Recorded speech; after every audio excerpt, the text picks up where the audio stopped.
In this video, we're going to go a little deeper into Amazon Elastic Block Store or EBS. If you've watched the last video where we compared EC2 storage options, EBS, EFS, and Instant Store, you already have a good foundation.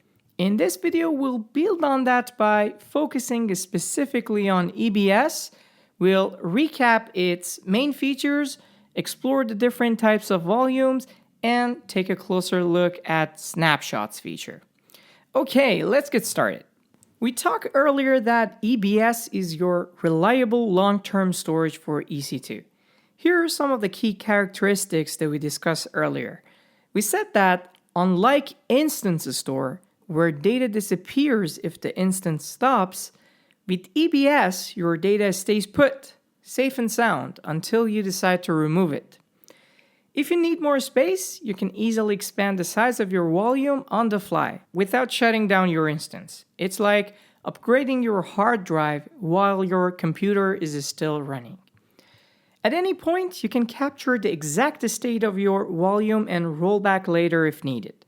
Think of this like taking a checkpoint in a video game. If something goes wrong, you can always return to that save point. Here are two more characteristics in addition to what we may already know. In terms of availability and durability, every EBS volume automatically replicates data within its availability zone.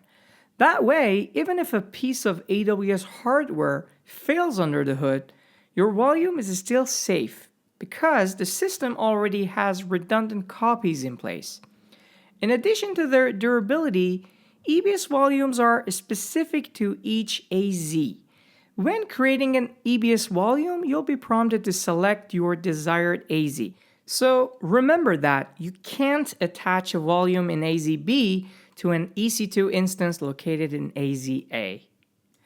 In terms of security, EBS volumes support encryption.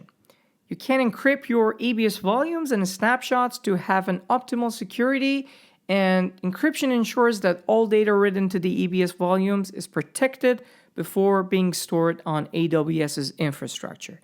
Meaning that, theoretically speaking, even if someone somehow gained access to the AWS's underlying storage hardware, the raw data would be unreadable without the encryption keys. EBS volumes come in two main families, SSD-backed and HDD-backed. SSD-backed volumes are designed for transactional workloads where you need lots of small, fast, read-write operations and speed matters to your workload. For these kind of operations, you'll hear terms like IOPS, input-output operations per second. On the other hand, there are HDD-backed volumes that are built for large sequential workloads where you're streaming or moving big chunks of data at once. For these kind of workloads, the key measure is throughput. How many megabytes per second can be processed? Alright, let's break down the SSD family a little further and know that not all SSD-backed volumes are created equal. Some are designed for everyday general use, while others are tuned for extreme performance. Let's start with general purpose SSDs. GP2 and GP3. These are versatile volumes designed for most common applications. They work well for development and test environments or even production environments at some points.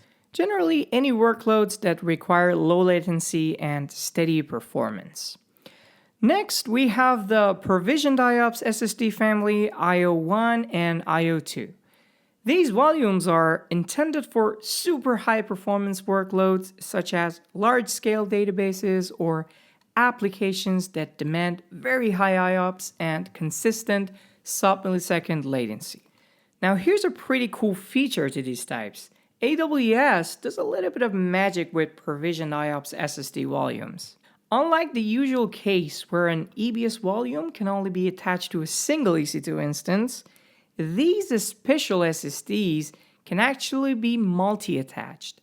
That means you can hook up the same volume to multiple EC2 instances.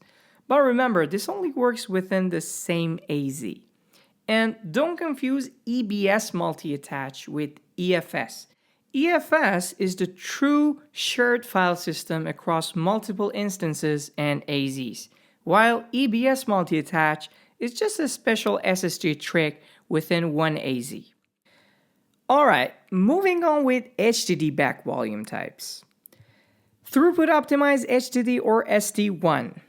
This HDD type is designed for workloads that deal with large amount of sequential data. It's well suited for big data applications, data warehouses, and analytics, where high throughput is more important than the transaction speed. And finally, the last type, cold HDD or SC1. SC1 is the lowest cost option and is intended for data that is infrequently accessed, such as archives or long-term backups. It's the lowest cost option available and not meant for workloads that need high performance. So just like always, the trick is to really know your workload. If you need the speed, go with SSD. If you're moving big chunks of data, go with HDD. And of course, don't forget the budget. No one wants to overpay for storage that they don't actually need.